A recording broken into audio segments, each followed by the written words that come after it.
Nabi sallallahu alaihi wasallam, he said, there's no more prophets coming after me. Let them sheba. This is it.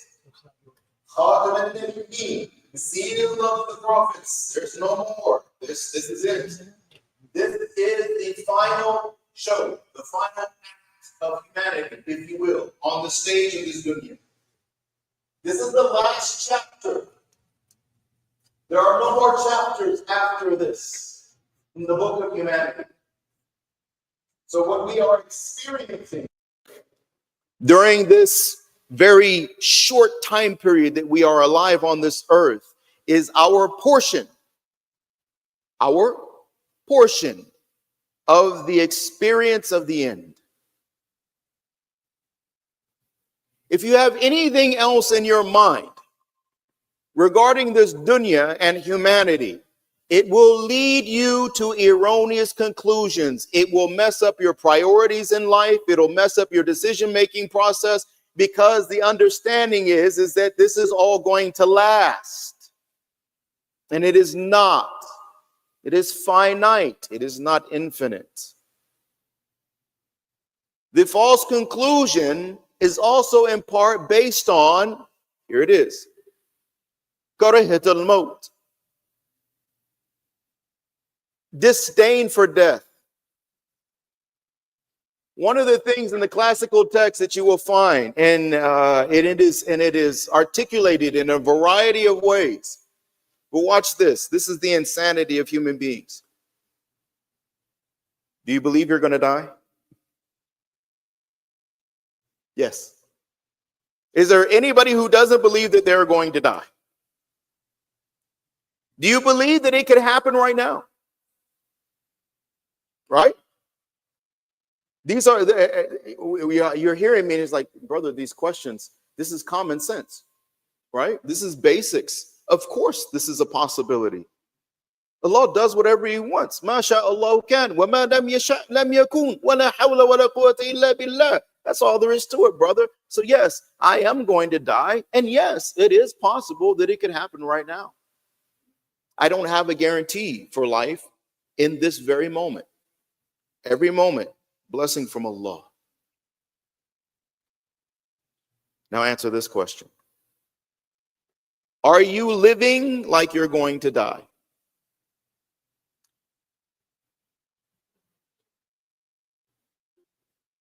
Are you, see? You see our insanity? This is our insanity. We know that we're going to die. We know that it could happen at any moment. But we refuse to live like that. Worse, I don't even want to hear about death. I don't want to talk about death. Death is a morbid subject, even to the extent that now you have to even be careful about titles for programs and everything, because if you have death in it or the mention of death, well, brother, that's just too dark. That's reality. It's dark if you live your life ignoring it. It's dark if you live your life not preparing for it. It's dark if you don't want to go meet Allah. It's dark if you don't want to be with Rasulullah sallallahu alaihi wasallam and the believers in Jannah. It is dark if you know that you are living a life outside of the boundaries of Islam, and now you are scared to go meet Allah. Then yes, it is dark. It is dark if I am living my life the way I want and not the way Allah wants. Then yes, of course it is dark. Of course you want to avoid it. Of course you don't want it in titles. Of course you don't want to you don't want to see, hear mention of it. Brother, I don't want you reminding me about reality. I am trying to become comfortable in my insanity. You keep messing it up with all this death talk. Talking about reminding me that I'm going to die. Inna dhikratan for al-mu'minin, isn't it? This reminder is supposed to be beneficial to the believers, because you and I have a choice. We have a choice. فَمَنْ شَاءَ يُؤْمِنْ فَمَنْ شَاءَ فَلْيَكْفُرْ. Whoever wants, believes. And whoever doesn't want, then they do what? They choose kufr. But there's a choice based on the Mashiach, hence that فَمَنْ شَاءَ. So now based on the Mashiach of the individual, the choice and the preference of the individual, he or she is now going to moment by moment make decisions. And that moment is actually classified, identified, categorized based on the decision that is made in that specific individual moment. That's the reason why the scariest moment is actually the moment of death. Because what is that moment going to be? Is it going to be a moment of iman? We hope, we pray, we beg, we make dua. Or God forbid, will it be a moment of kufr? But that last moment decides everything. And you and I don't know when it's going to happen. Death is the seal. It seals us into whatever state we are in at that time. It is not about, so like, has it happened that you had very quote unquote pious people and mashallah and tahajjud and salat and zakat and sadaqah and sometimes even ulama and khatibs and wakadha wakadha, and they lose everything? Ma'adallah. They lose everything before they die. And then you got those individuals that are living lives of kufr and shirk, comfort and convenience, crime and transgression. And then at the end, Allah subhanahu wa ta'ala gives them the gift of iman. They recite the shahada. Their sins are forgiven. They die in that state and go to Jannah. How many salahs did they make? Zero. Zero.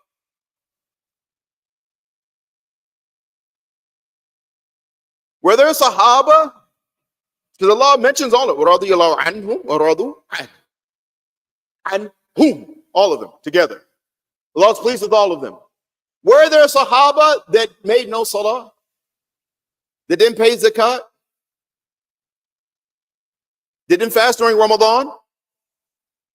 Yes. Yes. Zakat and Ramadan didn't come until the second year after Hijrah. Badr didn't even happen until that Ramadan also. So what about all the ones who passed away before that? What about the ones who passed away before an Isra and Mi'raj? We enter into Jannah by Allah's rahmah. We enter into that rahmah by our choice. Do we choose the rahmah of Allah? That's the question. But in order to choose the rahmah of Allah, we have to have a value for it. We have to have an appreciation of it. And what form does it even come in? Because the greatest rahmah of Allah subhanahu wa ta'ala upon this ummah is giving us khairul khalq, the best of creation. And Nabi Muhammad sallallahu alayhi wa sallam, uswatun hasana, the best of examples. If there was ever a human being that ever walked the face of this earth that deserved, had earned the respect, love, and admiration of every human being to have ever walked the face of the planet, it was that man, and it is still that man, sallallahu alaihi wasallam. And what did he come with? Ma ja'a bih. What he came with is Islam. That is Allah's rahmah to us through Nabi sallallahu alaihi wasallam. So now, do we value Islam? Now, as a concept, most will say yes. Superficially. But if we look in the pudding to find the proof, what do we see? Because see, Islam is a take it all or nothing deal. It is not a piecemeal deal. It does not accommodate the secular mind. It does not accommodate other agendas. It does not accommodate selfishness at all. So now when you and I are talking about, because we use these phrases, we hear these phrases from our family members, we hear this all the time. Watch. I like, I don't like. I want, I don't want. I prefer, I don't prefer. Isn't it? Meaning I have preferences. My question is this. What you like, is it in alignment with what Allah likes? What you dislike, is it in alignment with what Allah dislikes? What you want, is it in alignment with what Allah wants? And what you don't want, is it in alignment with what Allah doesn't want? Meaning, in my life and in my likes and dislikes and my choices and my preferences, am I the mirror reflection of Allah subhanahu wa ta'ala's irada and mashiyah? Meaning, am I the abd of Allah? Because doesn't the slave take on the identity of the master? You are representing the master. I am not here personally. Even me sitting here right now, doing a Jummah khutbah, I am not allowed to sit here as Khalid.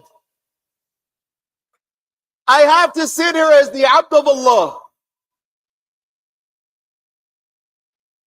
Whatever my personal preferences may be or may not be or whatever, it's completely irrelevant. As soon as you sit here, you must be the abd of Allah. Your agenda must only be Allah's agenda. Your preferences must only be Allah's preferences. Everything must be in alignment with our Rabb Allah subhanahu wa ta'ala, because that is how we attract Allah's rahmah. That is how we attract Allah's rahmah. I'm just going to let you know so y'all don't trip out on me, okay? It says Salah at 1:45. You saw him come up here. He handed this to me. So like at 1:30, don't y'all start tripping out on me, okay?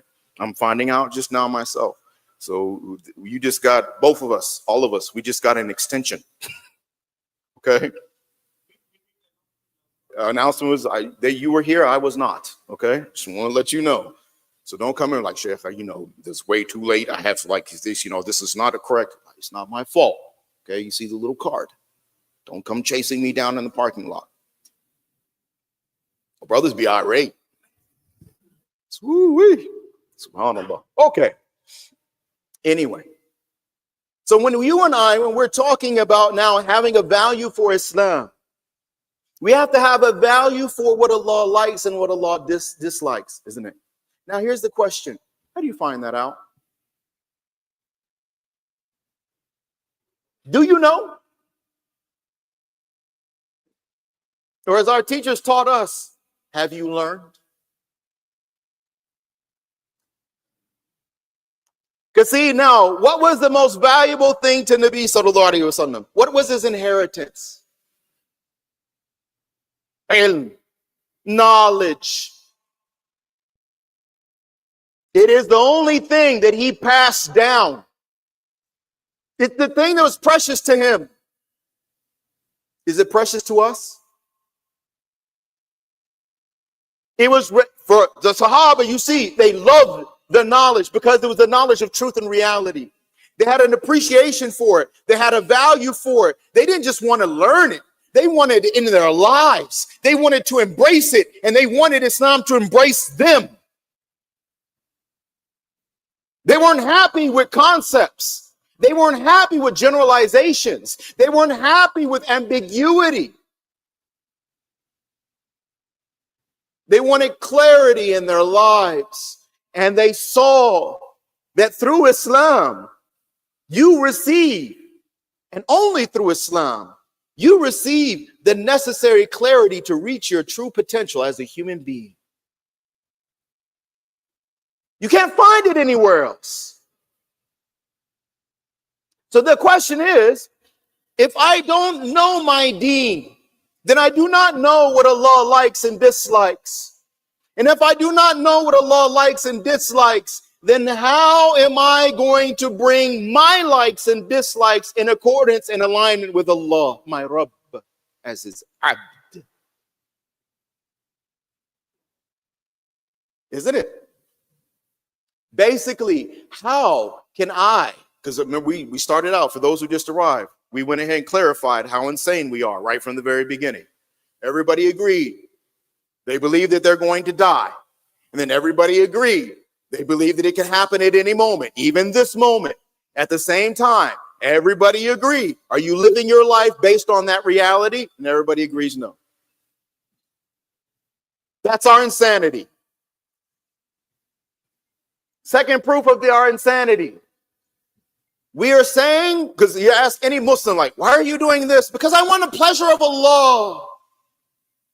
It's the most common answer that you hear. Why are you doing that? I'm doing it for the pleasure of Allah. What one comes after that one? Huh? What comes after the pleasure of Allah? I'm doing it for the pleasure of Allah. I'm doing it to get closer to Allah. These are the two answers you hear the most. I want to get close to Allah. I want the pleasure of Allah. And now they're acting on this. How? This is the insanity.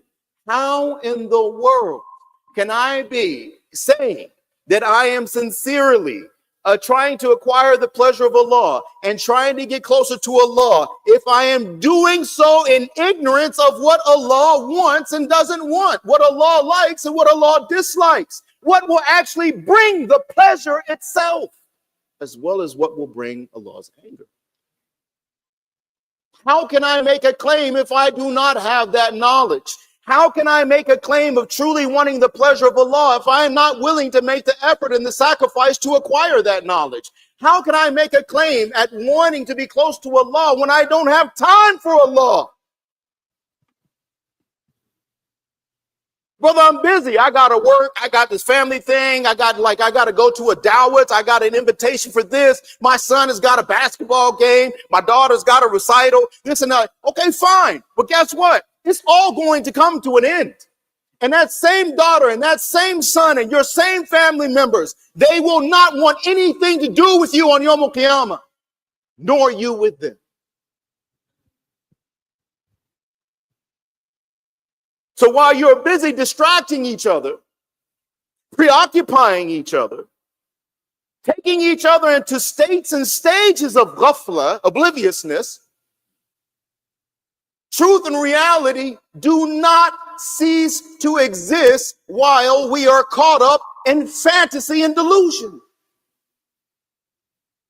Death will come. Malak al-Maut will come.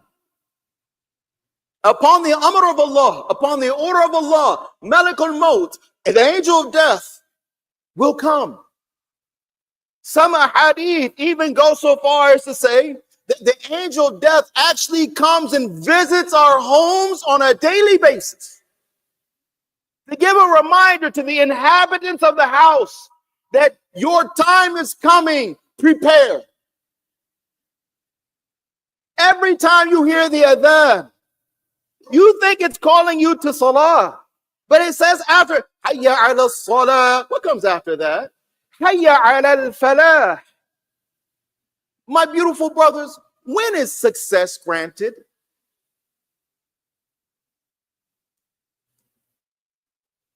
On Yawm al-Qiyamah.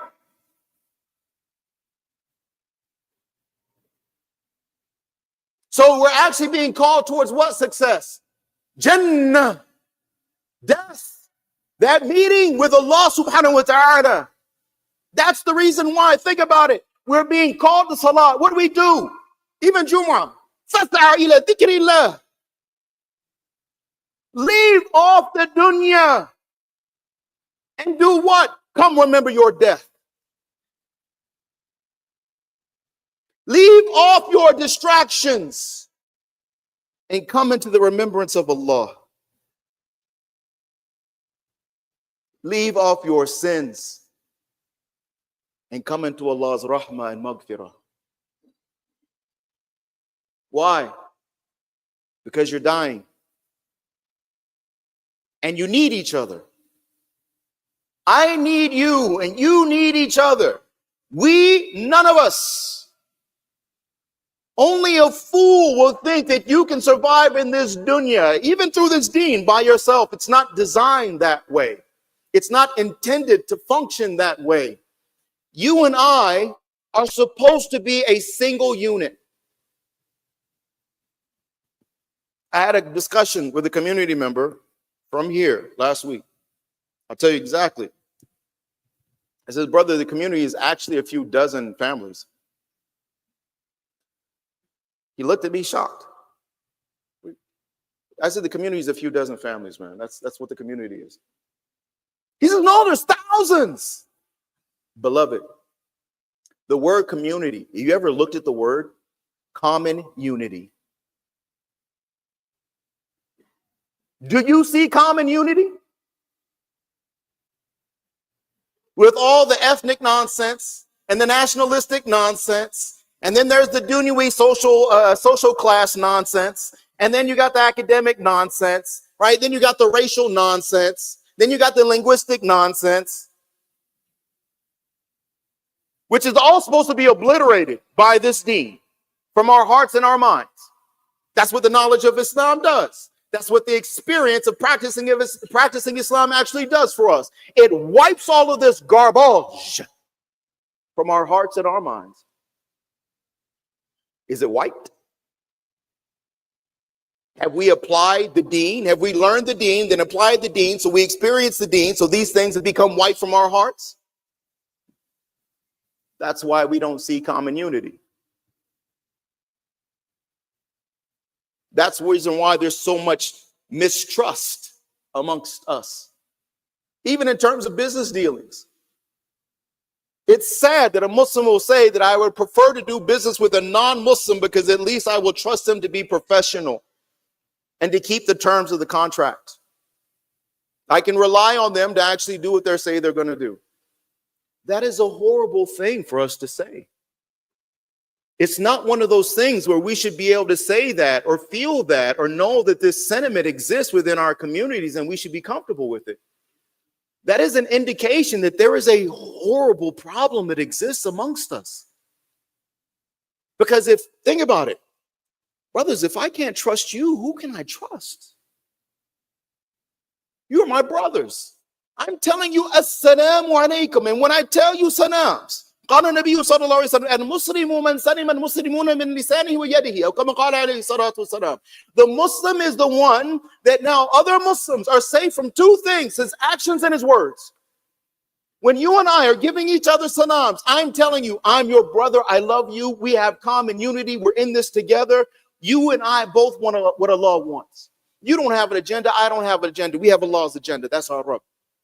You don't have to worry about anything from me, word or action.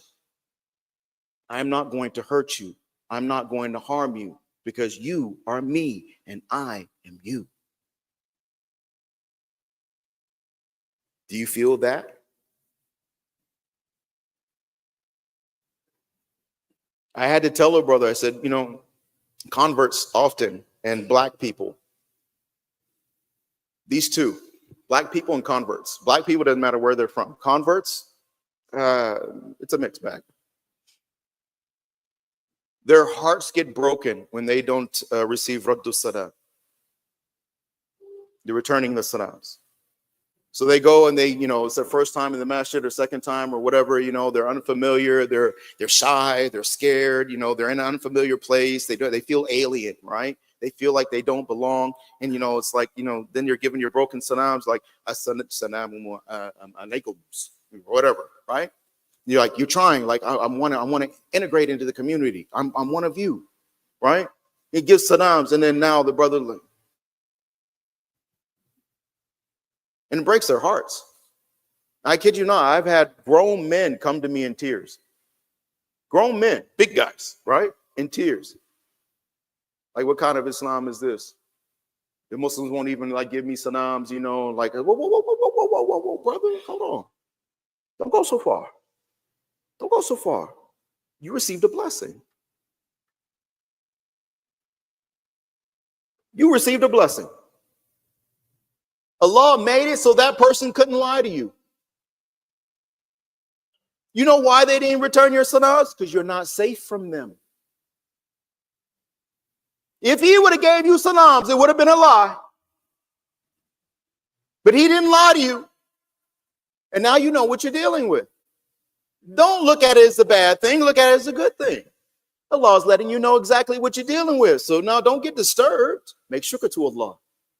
And then make dua for that person. May Allah give him hidayah.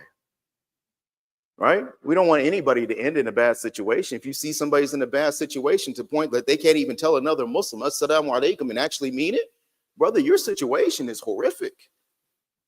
It says that you're in a bad place. You're in a deep, deep, dark hole. You're talking about now there's got to be some motivation that exists in the heart and the mind of that individual, all right, that is actually stopping them from just interacting with another Muslim on a basic level. Think about that. How sick that person must be. Right? So make dua for them. Don't get upset. It's a human being. It's what human beings do. And like as we discussed today, we already know how insane we are. So when you see a whole bunch of people living their lives like maniacs, lunatics, you can't be surprised when a bunch of maniacs and lunatics show up in the masjid with all their insanity and all of their sicknesses. And now we are basically spiritually coughing and sneezing all over each other, vomiting all over each other. It's disgusting. But at the end of the day, don't forget, this here's the hospital. So you can't get upset when people come to the masjid and they're sick. And they cough and they sneeze on people and they vomit all over the place with their bad akhlaq, and right? Give them love. Because we have to become one unit. Nabi sallallahu alaihi wasallam, remember this. Most of you probably have heard this before. You remember when the individual came into the masjid, into the courtyard of the masjid, right? And he was thinking that he was outside of the kharij al-masjid, outside of the masjid, right? But he didn't realize that he was actually still in the masjid. So what does he start doing? Urinating. Now, mind you, we're people like, forget urinating. You draw a picture of Nabi sallallahu alaihi wasallam and we will flip out. Okay? Urinating in the masjid? What did Nabi sallallahu alaihi wasallam say? Let him finish. You might hurt him if you disturb. Now, do you see now this individual, because it's like when we're in these embarrassing moments, actually when the heart is very receptive, because you're in an embarrassing moment. And now why is it because in an embarrassing moment, you're vulnerable. That's how we feel, right? When we are in those embarrassing moments, you know, something bad happens, right? We're caught off guard. We feel vulnerable. So somebody wants to take advantage of our vulnerability. That's the time to do it. And often people will. Not Nabi sallallahu alaihi wasallam. He does what? Make you feel stronger. One time, there was an individual who came to Medina. He was a warrior. He was a soldier.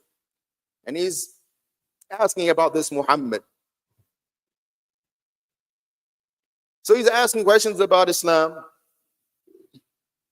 He's staying the night. Nabi sallallahu alaihi wasallam invites him to come and stay in his own home. He's not Muslim. Nabi sallallahu alaihi wasallam now does what? Invites him, come stay in my home. Eat from my home. Now this person's appetite was such that he now eats the food. He eats the food from this home. He's like, I'm still hungry. He brings more food and brings he's eating all Nabi sallallahu alaihi wasallam's food. Ravenous appetite. So now it's nighttime. It's time to go to sleep. And Nabi sallallahu alaihi wasallam, when he's going by the door, he's calling it a night, right? He puts the security lock on the door. He goes to bed. The individual gets up because he ate all that food. And you know what goes in must come out. Allah created that system too. He goes to open the door, but he can't. So what does he do? He defecates in the room. He defecates in the house of Nabi sallallahu alaihi wasallam. Now, you can imagine what's in his head. At First, there's the pressure of like, I gotta go, I gotta go, I gotta go. And then afterwards, oh my gosh, what did I just do? Right? So you can imagine like what's going through his mind, and you're with the Muslims and you're supposed to be like a guest. And you see what I mean? Like you have to build the whole thing in your mind. You have to picture this. So now in Nabi Sallallahu Alaihi Wasallam, it's Fajr time, and he gets up and he's going out and he unlocks the door and he leaves. Go to the masjid. The individual, while Nabi Sallallahu Alaihi Wasallam is at the masjid, is like, this is my chance.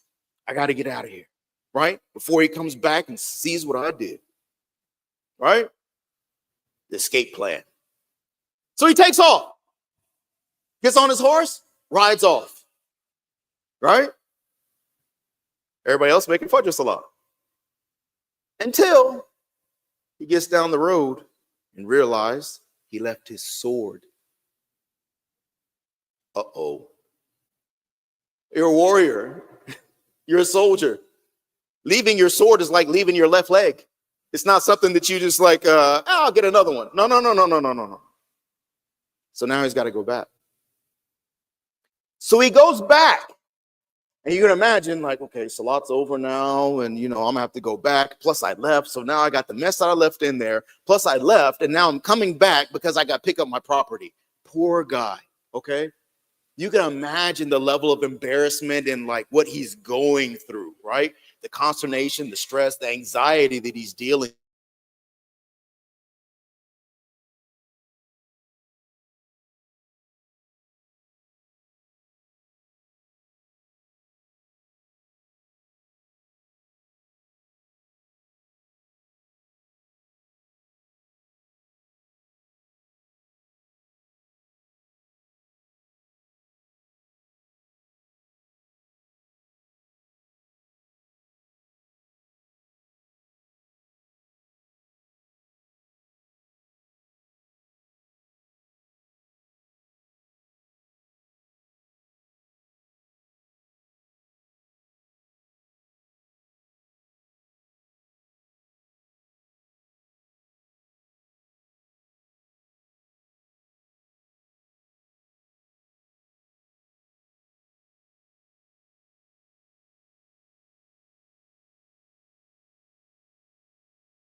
الله أكبر الله أكبر الله أكبر الله أكبر أشهد أن لا إله إلا الله أشهد أن لا إله إلا الله أشهد أن محمدا رسول الله أشهد أن محمدا رسول الله حي على الصلاة حي على الصلاة حي على الفلاح حي على الفلاح الله أكبر الله أكبر لا إله إلا الله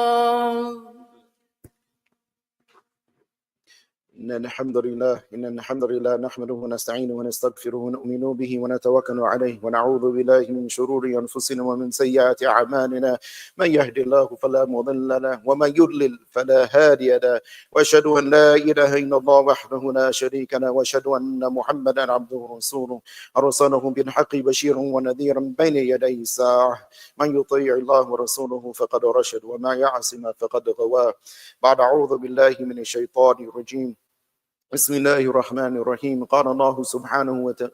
قال الله سبحانه وتعالى في القرآن الكريم والعصر إن الإنسان لفي خسر إلا الذين آمنوا وعملوا الصالحات وتواصوا بالحق وتواصوا بالصبر وقال النبي صلى الله عليه وسلم لا يؤمن أحدكم حتى يحب لأخيه ما يحب لنفسه أو كما قال عليه الصلاة والسلام واستغفر الله لي ولكم أجمعين فاستغفروه إنه هو الغفور الرحيم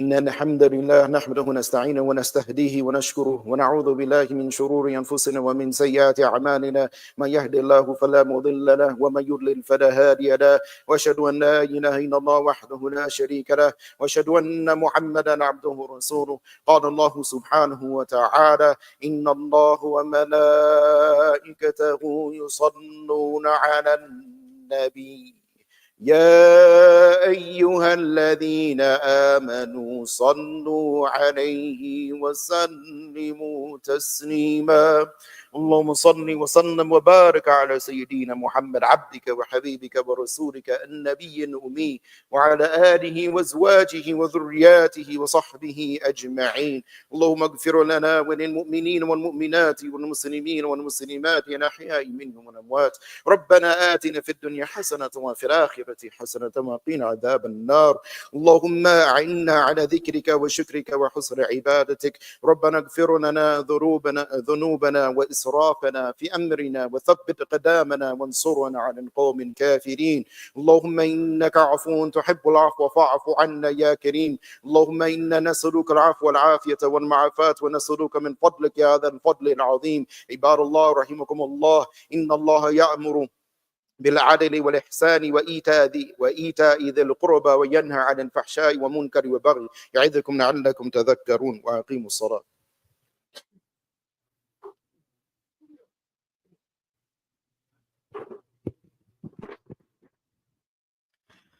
الله أكبر الله أكبر أشهد أن لا إله إلا الله أشهد أن محمدا رسول الله حي على الصلاة حي على الفلاح قد قامت الصلاة قد قامت الصلاة الله أكبر الله أكبر لا إله إلا الله الحق لا إله إلا الله وحده لا شريك له Please make sure that your rows are straight. There are no gaps in between you, and that your cell phones are turned off.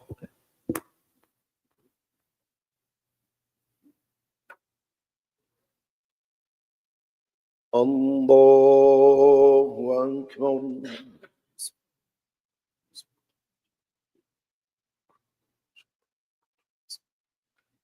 الحمد لله رب العالمين الرحمن الرحيم مالك يوم الدين إياك نعبد وإياك نستعين اهدنا الصراط المستقيم صراط الذين أنعمت عليهم غير المغضوب عليهم ولا الضالين.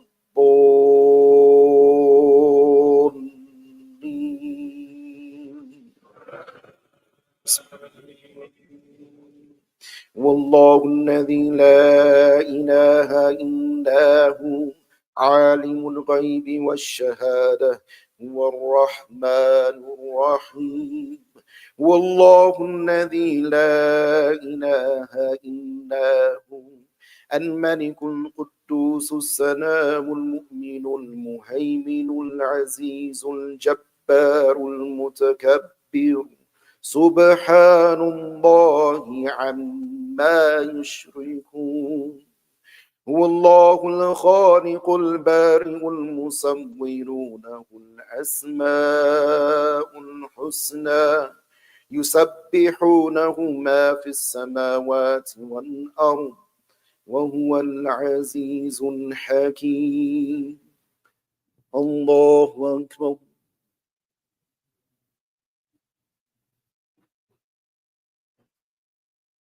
سمع الله لمن حمده. الله أكبر.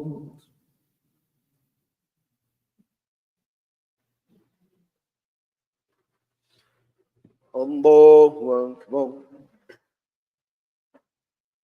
الله أكبر.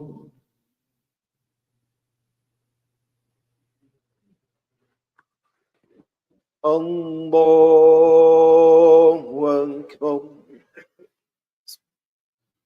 الحمد لله رب العالمين الرحمن الرحيم مالك يوم الدين إياك نعبد وإياك نستعين اهدنا الصراط المستقيم صراط الذين أنعمت عليهم غير المغضوب عليهم ولا الضالين.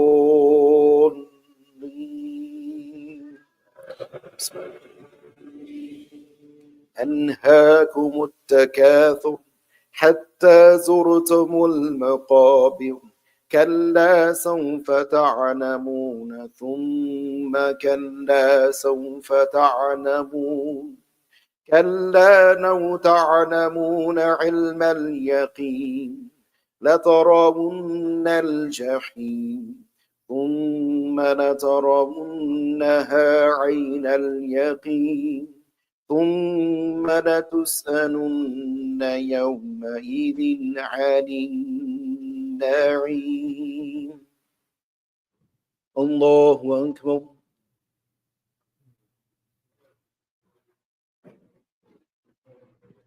سمع الله لمن حمده. الله أكبر.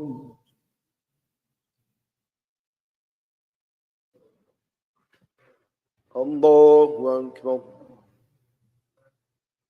الله أكبر.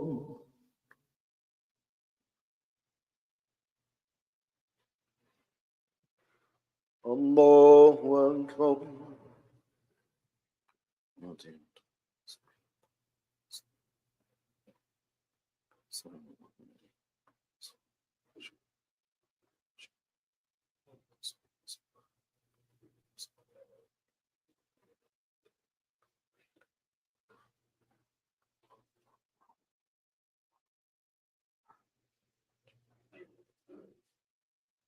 السلام عليكم ورحمة الله.